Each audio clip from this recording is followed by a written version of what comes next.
Bismillahirrahmanirrahim.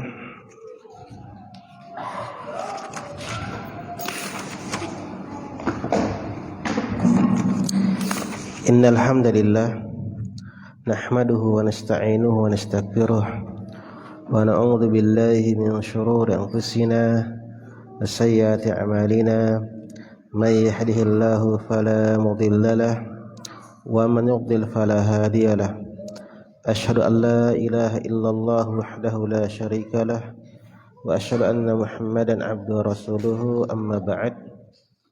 Ikhwani wal akhwat rahimani wa rahimakumullah.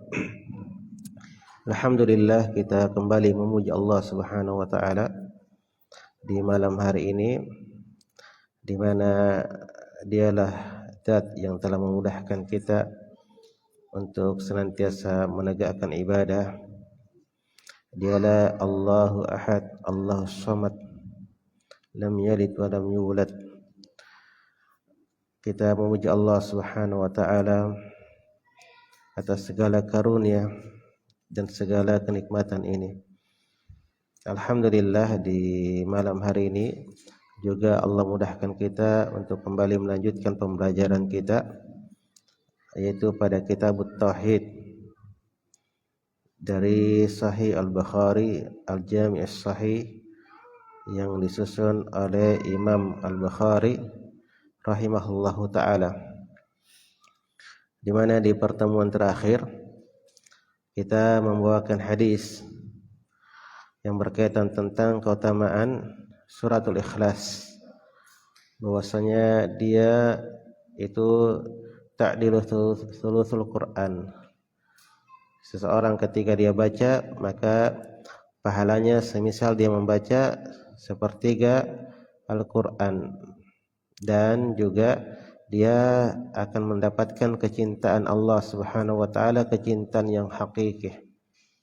Nah, di sana ada para ulama yang mentakwil makna yuhibbuhullah, itu Allah mencintainya, dengan takwilan apa? Itu mereka mentakwil bahwasanya kalimat yuhibbu di situ adalah al-jaza, ini pahala. Dan ini adalah takwil, masuk pada makna takwil.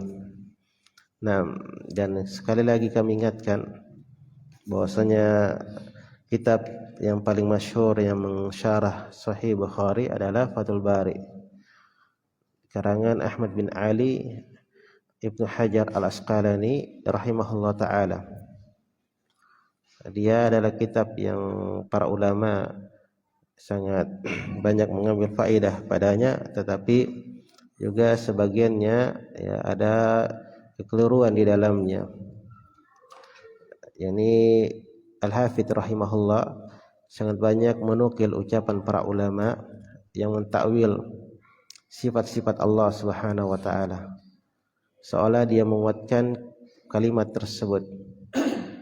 Nah, maka itu ya, sebagiannya orang-orang yang mutasyaddid itu menjadi sebab mereka tidak memakai kitab Fathul Bari sebagai rujukan.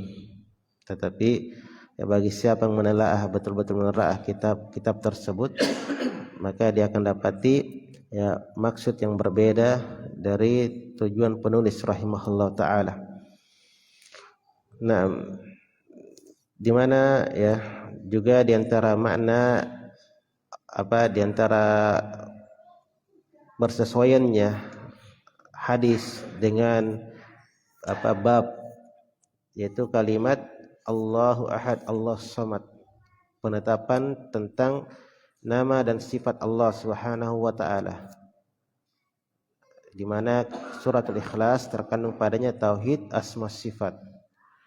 Tauhid asma sifat, di antara namanya adalah Allah dan juga As-Samad.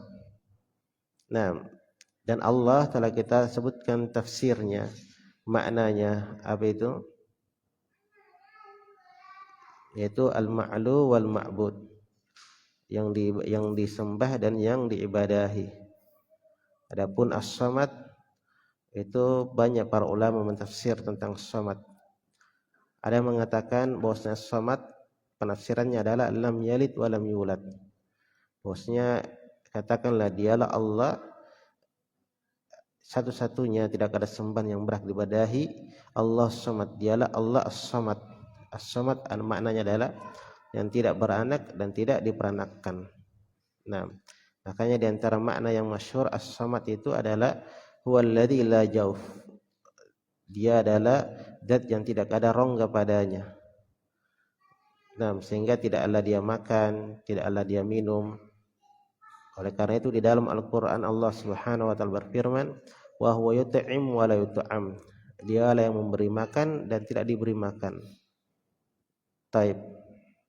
Kemudian telah kita sebutkan sababun nuzul dari suratul Ikhlas di beberapa pertemuan tentang tafsir suratul Ammah atau juz Ammah. Nah, di antara sababun nuzulnya, taib, suratul Ikhlas ketika orang-orang musyrikin berkata kepada Rasulullah, siflana rabbak, sifatlah kepada kami Tuhanmu. Maka Allah Subhanahu wa taala menurunkan qul huwallahu ahad, katakanlah wahai Muhammad, dialah Allah ahad, Allahus samad, ila akhir ayat. Taib. Kemudian di bab berikutnya pada pertemuan ini, yaitu bab ketiga, tentang bab qaulillahi ta'ala,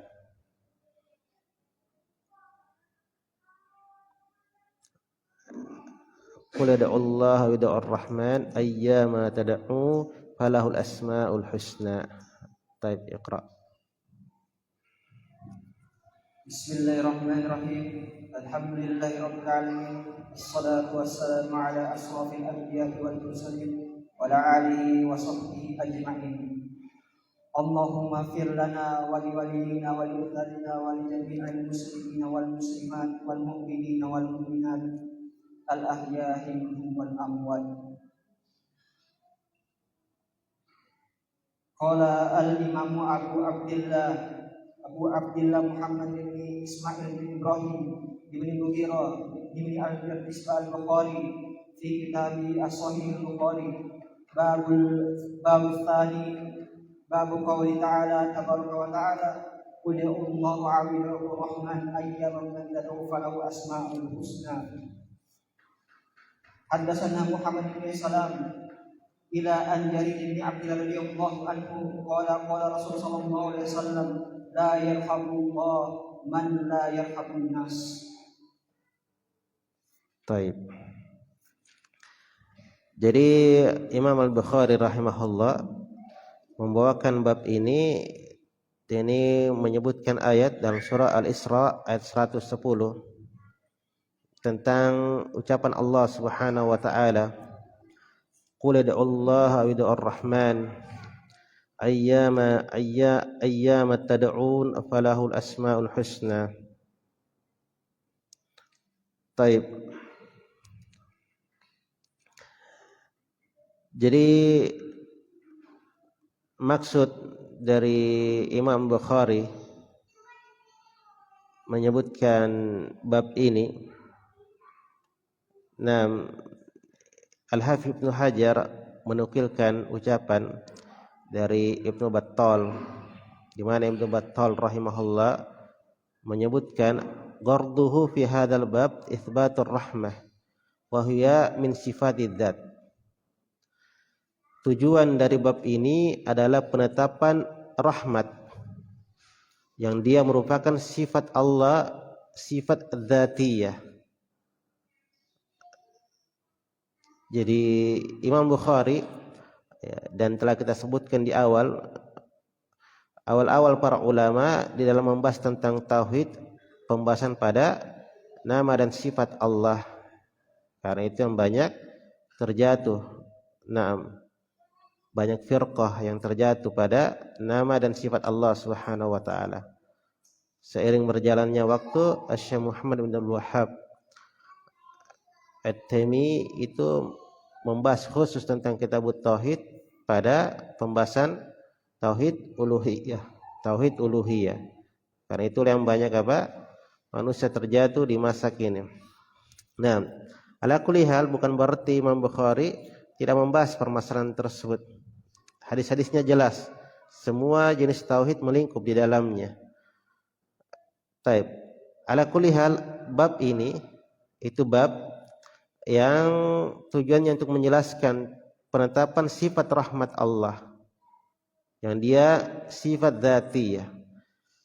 Sifat Allah itu ada namanya sifat dzatiyah dan ada namanya sifat fi'liyah. Sifat Allah ada namanya dzatiyah dan fi'liyah. Dzatiyah adalah sifat yang senantiasa melekat kepada Allah Subhanahu wa taala semenjak azali, semenjak dulu kalanya. Ya. Semenjak senantiasa melekat pada Allah Subhanahu wa taala. Itu dzatiyah. Ini yang senantiasa melekat pada Allah, senantiasa ada pada Allah. Semisal rahmat, ya, sifat rahmat Allah senantiasa ada pada dirinya. Nah, demikian sifat-sifat yang lain, semisal sifat tangan, ya, senantiasa ada pada Allah Subhanahu wa taala. Kemudian sifat fi'liyah, ya, yang akar kata dari fi'il, perbuatan, menunjukkan apa? Sifat yang kapan Allah kehendaki maka Allah bersifat dengannya, dan kapan Allah tidak kehendaki maka Allah tidak melakukannya. Semisal sifat al-kalam, berbicara. Nah, atau semisal sifat al-maji, kedatangannya Allah, atau an-nuzul, turunnya Allah ke langit dunia. Allah turun ke langit ke dunia sepertiga malam. Nah, tetapi tidak setiap tidak disebutkan setiap saat Allah Subhanahu wa taala turun dari dari paginya hingga siangnya. Ini namanya sifat fi'liyah. Jadi ini yang perlu dipahami. Sifat Allah ada nama sifat dzatiyah dan fi'liyah. Sifat dzatiyah apa tadi? Sifat yang senantiasa melekat pada Allah. Taib. Dan ada nama sifat fi'liyah. Sifat yang kalau Allah kehendaki, Allah mau, Allah lakukan. Kalau Allah enggak kehendaki, Allah tidak lakukan. Dan ada sifat dikenal dengan sifat fi'liyah sekaligus dzatiyah, atau bisa katakan dzatiyah fi'liyah. Yaitu sifat selain dia dzatiyah juga fi'liyah. Ini contohnya, walaupun ini bukan contoh satu-satunya atau perbuatan Allah satu-satunya, itu al-kalam. Dari dahulu Allah berbicara, ya, azali. Tetapi nanti Allah kehendaki baru Allah ingin berbicara. Ya, kalau Allah ingin memberikan wahyu baru Allah memberikan wahyu lagi. Tapi sifat kalam, berbicaranya Allah dari dahulu, azali namanya. Tapi itu dahulu, ya, pembukaan tentang sifat. Nanti seiring berjalannya waktu kita akan, ya, sedikit demi sedikit insyaallah taala. Taib. Karena di sana nanti ada sifat yang tidak boleh diitlakkan kepada Allah, tetapi boleh disandarkan, hanya tidak boleh kita mensifatkan mutlak kepada Allah. Dan ada sifat yang betul-betul tidak boleh kita sifatkan kepada Allah. Intinya sifat Allah semuanya kamal, sempurna. Jadi kalau keluar dari makna kesempurnaan maka ada dua bentuk. Ada yang bisa disifatkan tetapi tidak diitlakkan kepadanya. Dan ada betul-betul sifat yang tidak boleh disifatkan kepada Allah. Anggaplah nanti sehari ini kita tetap bisa buka. Semisal al-khada, yukhadi'unallaha, ya. Wa makaru wa makarallah. Nah, sifat al-makar. Makar tidak boleh kita katakan Allah memiliki sifat makar. Tetapi pada Ayat ini menyebutkan Allah bermakar di sini. Tidak boleh kita telakkan, nanti ada pembahasannya seiring berjalannya waktu. Kalau sifat yang betul-betul penuh kekurangan, maka tidak boleh sama sekali sifatkan Allah. Semisal Allah tidur, ya. Semisal Allah ngantuk, tidak diperbolehkan. Taib. Ini tentang sifat apa? Dzatiyah dan sifat fi'liyah. Kemudian makna ayat ini, yakni katakanlah wahai Muhammad, ya.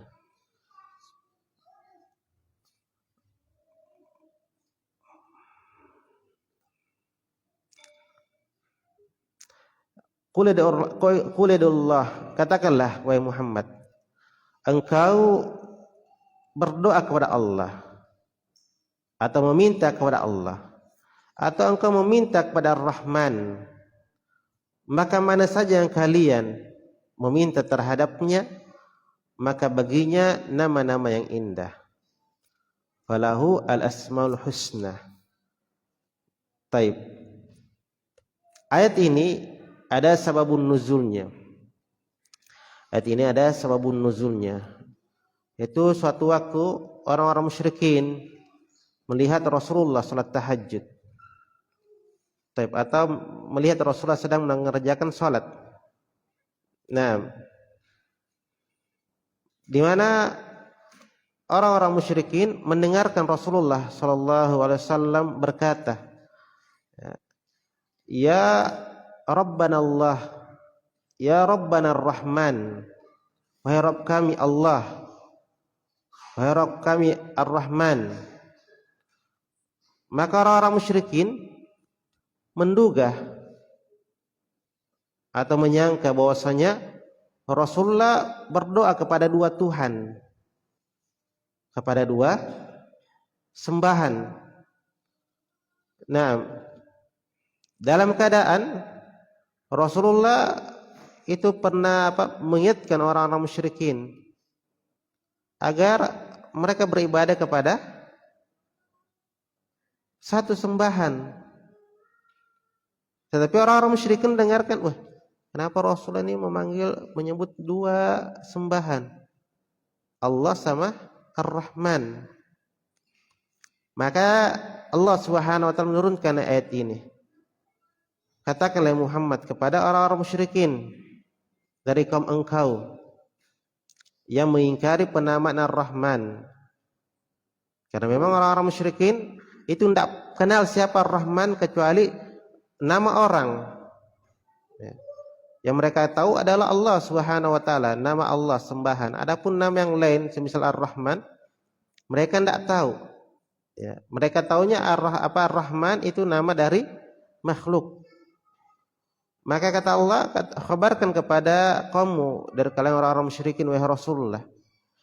Nah, apa saja yang kamu seru dari nama Allah atau nama Ar-Rahman, maka hakikatnya dialah Allah al-asmaul husna. Itu seluruhnya nama-nama Allah Subhanahu wa taala yang husna. Nah, ini apa? Ini dari maksud atau tafsir dari ayat ini, sababun nuzul ayat ini. Taib.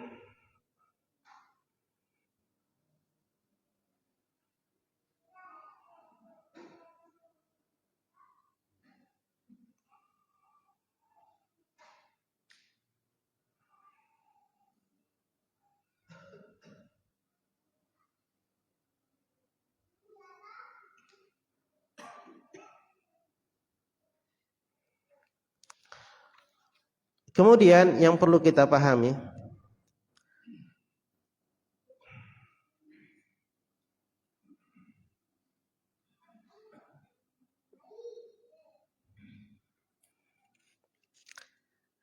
di Imam Ibnu Hajar rahimahullah, kita katakan tadi dia sering menukil ucapan para ulama. Nah, di sini ya dia menyebutkan di antara ucapan para ulama, mana dari Ar-Rahman itu adalah iradatih, keinginannya. Tetapi ini sekali lagi makna ta'wil. Karena rahmat adalah sebagaimana kita katakan tadi di judul bab, sifat dari sifat Allah Subhanahu wa taala. Rahmat hakiki. Rahmat hakiki. Nah, maka tidak cocok dipalingkan maknanya, ditakwil maknanya. Taib. Ada yang mengatakan rahmat adalah keutamaan Allah di sini. Keutamaan Allah. Tetapi tidak cocok karena di dalam ayat yang lain Allah Subhanahu wa taala membedakan. Qul bi fadlillahi wa bi rahmatihi. Allah membedakan antara keutamaan Allah dan rahmatnya. Menunjukkan beda antara rahmat dan keutamaan Allah. Oleh karena itu para ulama semisal murid-murid dari Syekh bin Baz seperti Syekh Al-Barraq dan ulama yang lain dari ulama terdahulu. Nah, itu menyebutkan ini tidaklah benar, ini makna hakikat takwil. Ini dari takwil. Taib. Oleh karena itu jamaah sekalian rahimani wa rahimakumullah, perlu kita pahami ya, sebelum kita masuk kepada makna dari ayat ini atau penjelasan lebih detail, kita perlu bedakan antara perbedaan nama dan sifat Allah. Jadi ada namanya tauhid asma sifat. Asma sifat adalah menunggalkan Allah, menjadikan Allah ya satu-satunya pada penamaan sesuai apa yang Allah dan Rasul sebutkan. Ada nama khusus untuk Allah, tidak boleh makhluk bernama dengannya. Taib, demikian juga sifat. Nah, di sini apa perbedaan antara nama dan sifat Allah Subhanahu wa taala? Taib. Perbedaan antara nama dan sifat Allah kembali pada dua hal, pada dua perkara. Perbedaan antara sifat atau nama dan sifat Allah itu kembali pada dua perkara. Yang pertama, bahwasanya nama-nama Allah Subhanahu wa taala seluruhnya menunjukkan terhadap zat Allah. Nama-nama Allah menunjukkan apa? Sifat Allah Subhanahu wa taala. Zat Allah Subhanahu wa taala. Jadi nama Allah, seluruh nama Allah menunjukkan zat Allah yang dia merupakan sifat yang sempurna bagi Allah yang dia tegak dengannya. Taib. Semisal contoh nama Allah Al-Hakim. Maka Allah sifatnya adalah Al-Hikmah, ya. Ar-Rahim. Ya, sifat Allah Ar-Rahmah, As-Sami', Al-Basir dan lain-lainnya. Semua itu nama-nama Allah dan Allah bersifat dengannya. Nama Allah As-Sami', berarti sifat Allah itu mendengar. Nama Allah Al-Basir, berarti sifat Allah adalah melihat. Taib. Adapun sifat, dia adalah sifat yang sempurna, yang tegak dengan sendirinya, dengan zat Allah Subhanahu wa taala. Taib.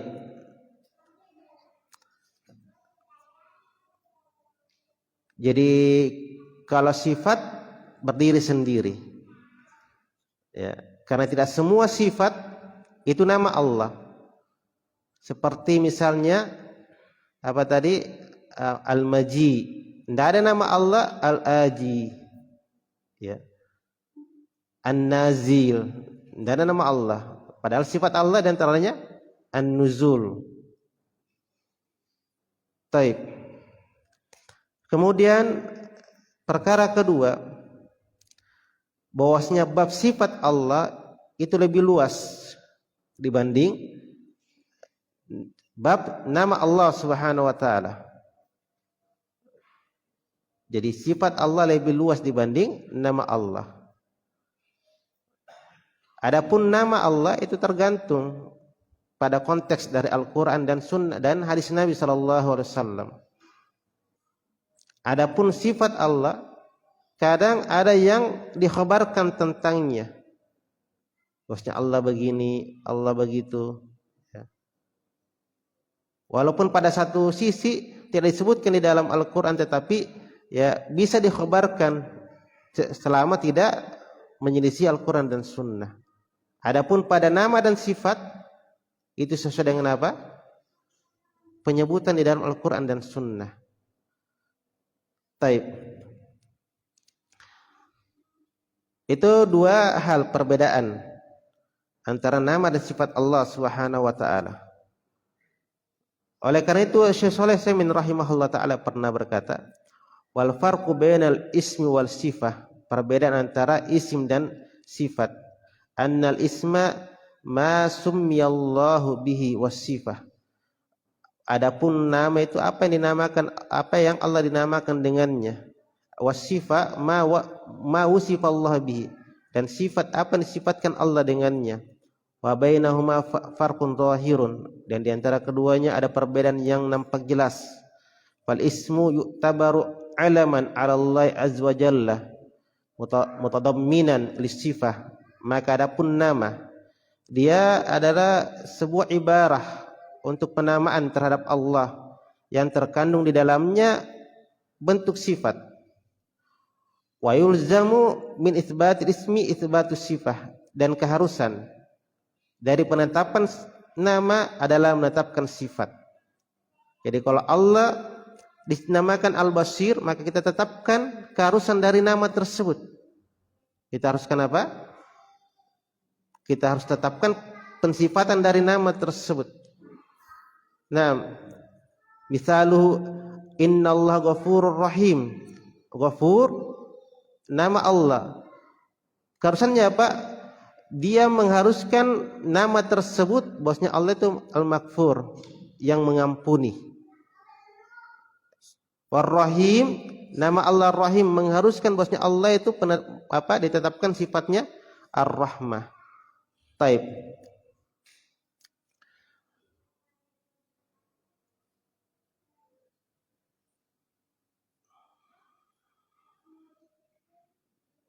Kemudian kelanjutan kalimat penulis atau Imam Syekh Shalih Utsaimin, dan tidak diharuskan dari menetapkan sifat itsbatul ism, menetapkan nama.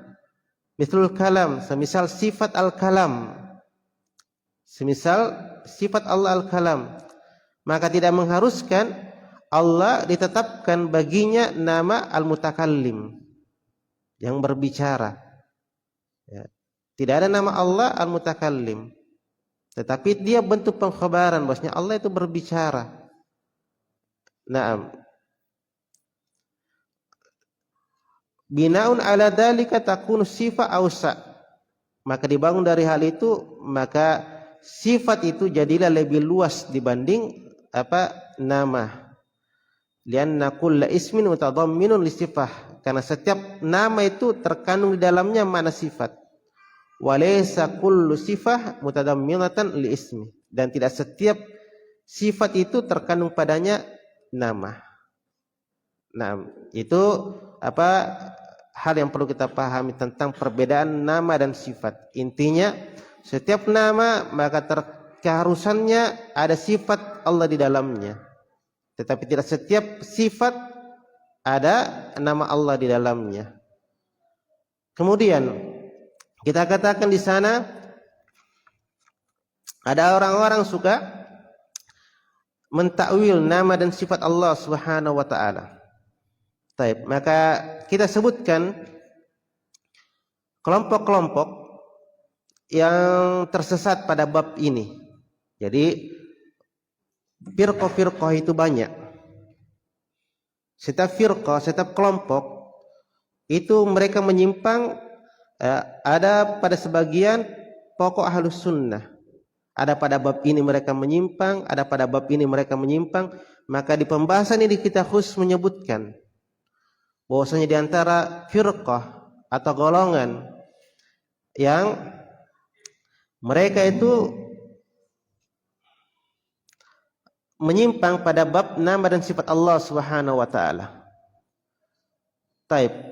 Yang pertama adalah ada kelompok namanya Al-Mu'attilah. Al-Mu'attilah itu apa?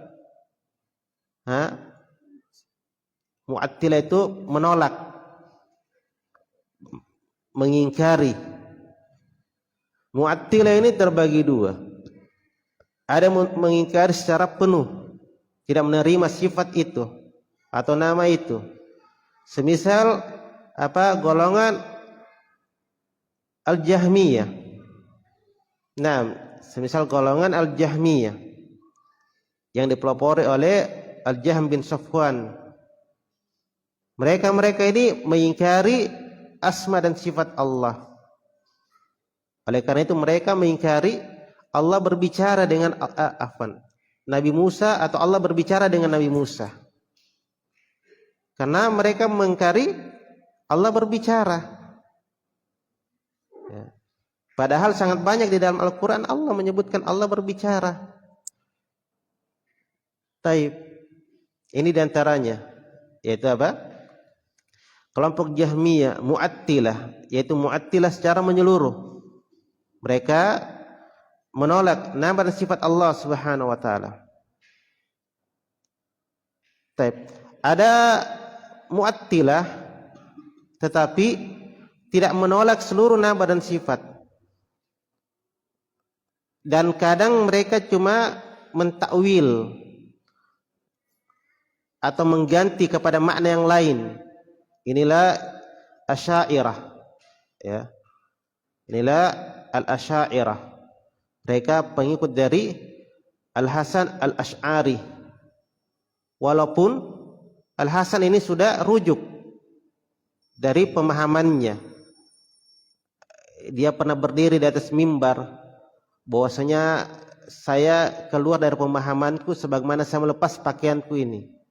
Yani dia kembali kepada pemahaman para imam-imam madhab, Imam Ahmad bin Hanbal. Tetapi ada pengikut-pengikutnya yang tidak paham atau tetap mengeyel untuk berpemahaman semisal apa yang dahulunya dipahamkan oleh Al-Hasan Al-Asy'ari. Inilah yang dikenal dengan Asy'ariyah. Al-Asy'ariyah itu menetapkan sebagian sifat 7. Ada menambahnya menjadi 8. Nah, dan mereka ada yang mentakwil semisal istaula bermakna istawa bermakna istaula. Taib. Kemudian ada al-musyabbihat.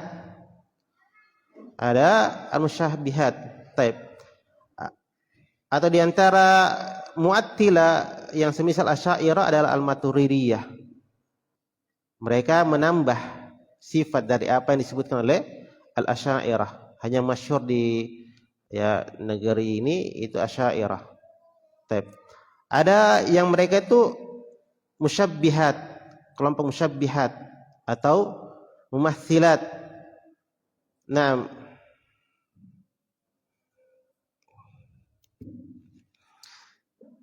mumatsilat atau musyabbihat itu adalah orang-orang yang menyamakan sifat Allah dengan makhluk.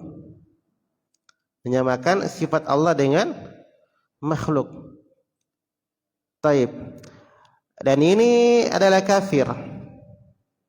Ini adalah kafir karena mereka mengingkari sifat Allah, firman Allah, "Laisa kamitsli syai'."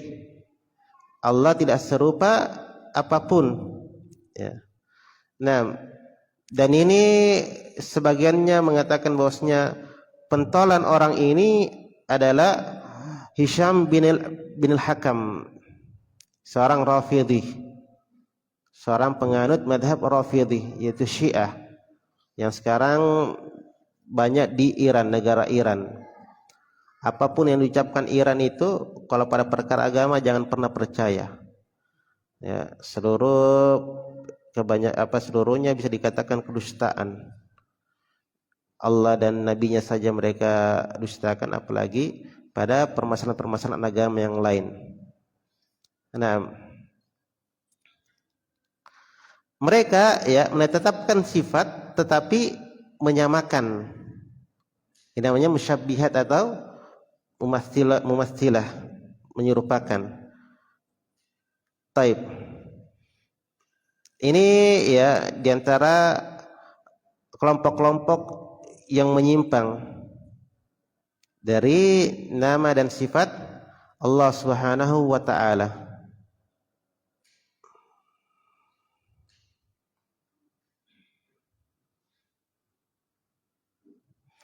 Ada Mu'tazilah, tadi belum kita sebut Mu'tazilah. Dia Mu'tazilah ini menetapkan nama, ini yang paling lucu. Menetapkan nama tetapi mengingkari sifat, ya. Mereka menetapkan nama Allah Sami, mendengar. Tetapi mereka mengatakan Allah tidak mendengar. Paham di sini? Mereka tetapkan nama Allah Sami atau Allah Al-Basir, melihat, tetapi mereka mengingkari Allah melihat. Ini kan ya sangat lucu. Taib. Ala kulli hal ini beberapa kelompok yang terjatuh pada nama dan sifat Allah Subhanahu wa taala. Adapun Ahlus Sunnah wal Jamaah secara khusus Salafi, apa yang mereka mengikuti jejaknya para imam-imam yang salih, berpijak pada apa yang para sahabat berada di dalamnya, di atasnya, yang ini sesuai dengan tuntunan Rasulullah SAW terhadap nama dan sifat Allah. Bagaimana tadi? Menetapkan apa yang datang dari Al-Quran dan apa yang datang dari sunnah Rasulullah SAW. Taib, ala fahmi sahabah, di atas pemahaman para sahabat. Ini yang perlu kita garis bawahi, saya tegankan. Banyak orang, ya bahkan asatidzah sekarang ini yang mendakwakan manhaj salafi. Mereka katakan kita ini kembali kepada Al-Quran dan Sunnah. Tetapi mereka lupakan Al-Quran dan Sunnah itu atas pemahamannya siapa? Harus di atas pemahamannya para sahabat. Sehingga kalau kita ingin mentafsir, menghukumi sesuatu, harus ada pendahulunya. Ya, harus ada pendahulunya. Oh, ini ini yang ucapannya para salaf begini-begini. Nah, disitulah intinya ilmu nanti. Apa pendapatnya para salaf itu benar atau tidak, dikaji di atas ilmu. Tetapi kalau kita bilang langsung berbuat sesuatu tanpa pernah ada pijakan sebelumnya, ini kan dipertanyakan. Yang mana pemahaman salaf di situ? Taib.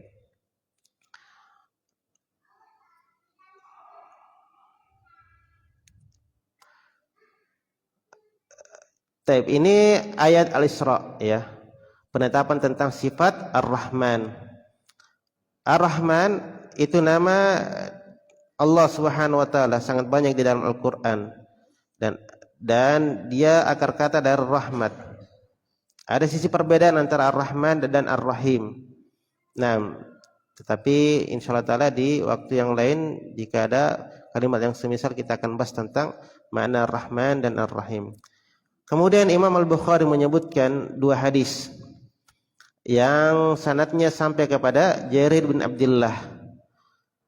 Qala Rasulullah la yarhamuhullah man la yarhamun nas. Ya. Kecocokan hadis ini dengan bab jelas, yaitu pada kalimat rahmat. Nah,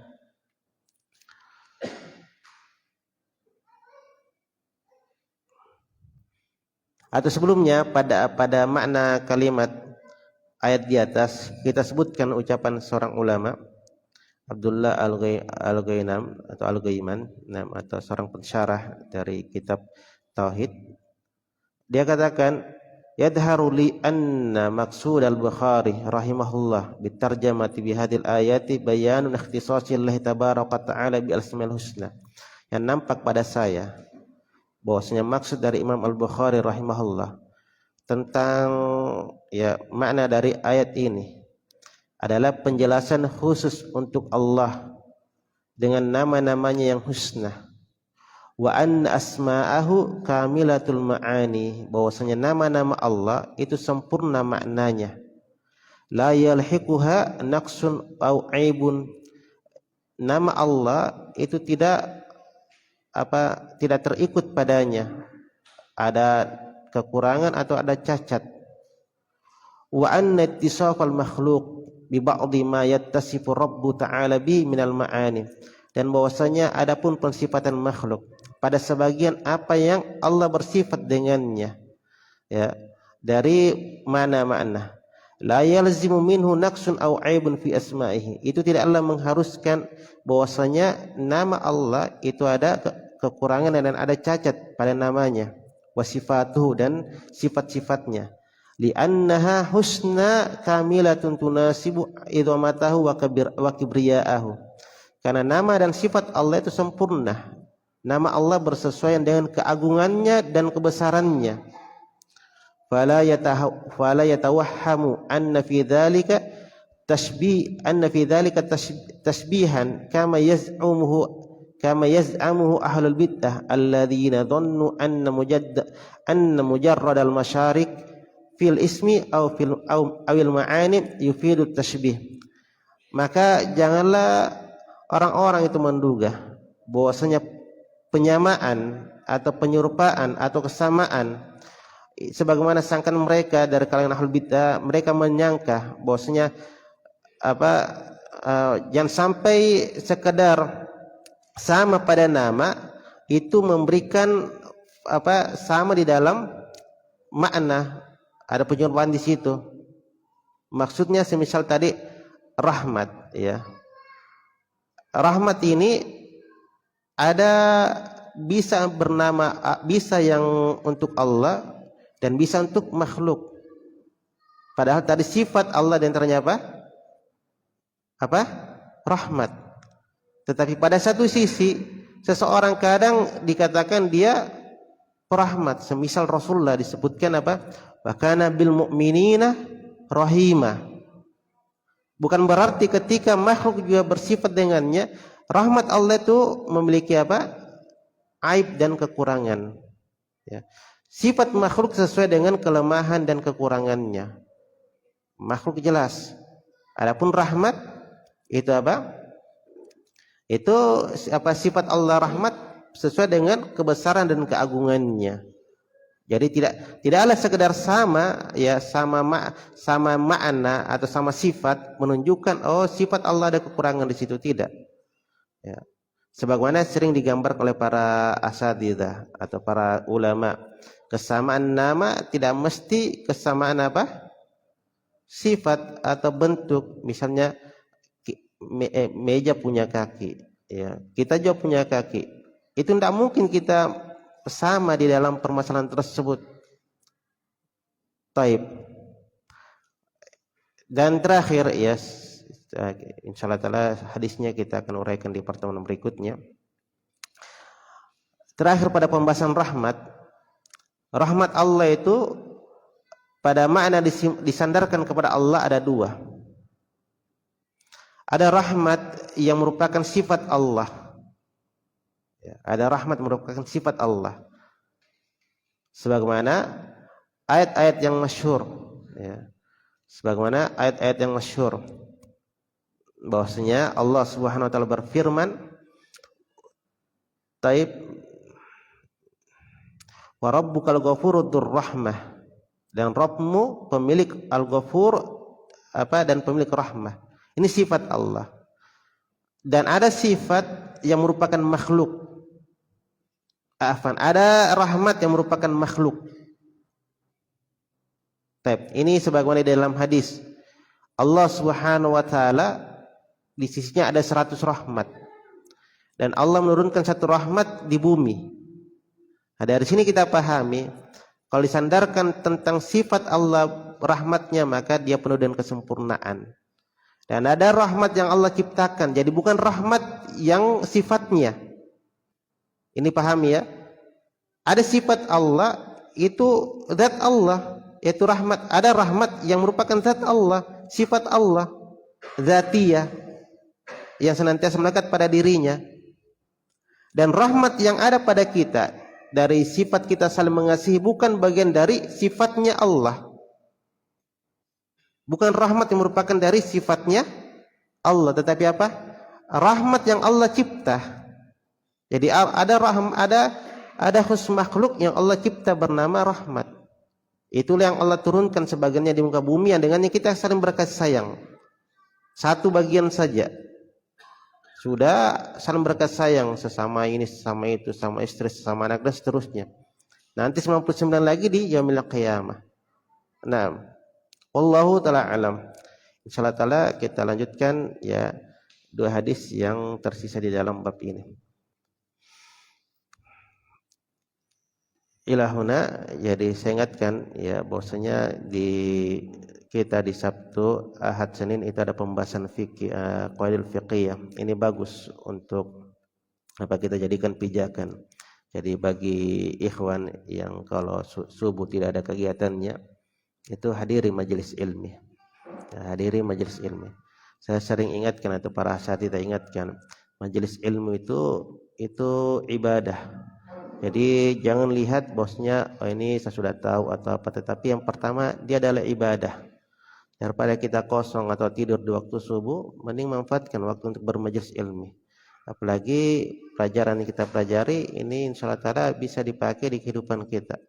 Dia adalah kaidah di dalam bermuamalah, kaidah di dalam berkehidupan dan seterusnya. Nah, hadiri majelis ilmi dimanapun ya. Jangan sampai kita lebih banyak kumpul-kumpulnya. Kadang kita ini circle-nya sekarang sudah bergeser, lebih senang kumpul ya kalau pada perkara yang sifatnya ya bisa merembet kepada kelalaian ya. Kita tidak katakan mutlak kelalaian, tetapi bisa merembes dibanding pada perkara yang nyata-nyata dan fakta bahwasanya itu adalah keutamaan kehidupan akhirat kita. Wallahu ta'ala alam. Subhanakallahumma bihamdik asyhadu an la ilaha illa anta astaghfiruka wa atubu ilaik. Wassalamu alaikum warahmatullahi wabarakatuh.